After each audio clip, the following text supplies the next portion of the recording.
তরুণ Peking Opera শিল্পী ছি চিলুর কাছে সোশ্যাল মিডিয়া এখন এক নতুন মঞ্চ হয়ে উঠেছে। এখানে কোনো পর্দা নেই কানায় কানায় পূর্ণ কোনো প্রেক্ষাগৃহ।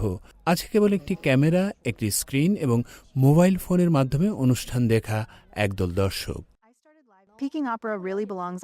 আমি ২০২০ সালে লাইভ স্ট্রিমিং শুরু করি পিকিং অপেরার প্রকৃত স্থান মঞ্চেই। কিন্তু সোশ্যাল মিডিয়া আমাদের এমন সব মানুষের কাছে পৌঁছাতে সাহায্য করে যারা হয়তো কখনোই থিয়েটারে পা রাখতেন না।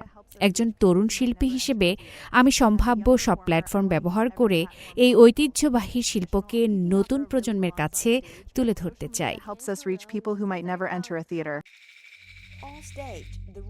ছি জানান, এমন অনেক অনুসারী আছেন যারা প্রথমে তার ভিডিওর মাধ্যমে পিকিং অপেরার খোঁজ পেয়েছিলেন এবং পরবর্তীতে এর উৎপত্তিস্থল অর্থাৎ থিয়েটারের ভেতরে গিয়ে সরাসরি এই শিল্প উপভোগ করেছেন।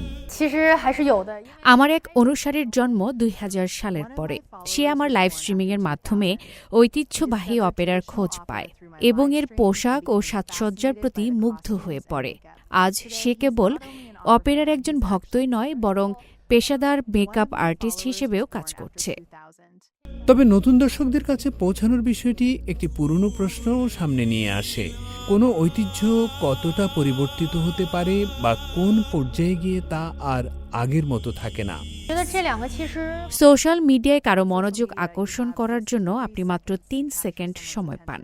তাই উপস্থাপনের গতি বা বিন্যাস বদলাতে পারে, কিন্তু ঐতিহ্যবাহী চীনা অপেরার মূল ভিত্তি বা মৌলিক উপাদানগুলো কখনোই পরিবর্তন করা যাবে না।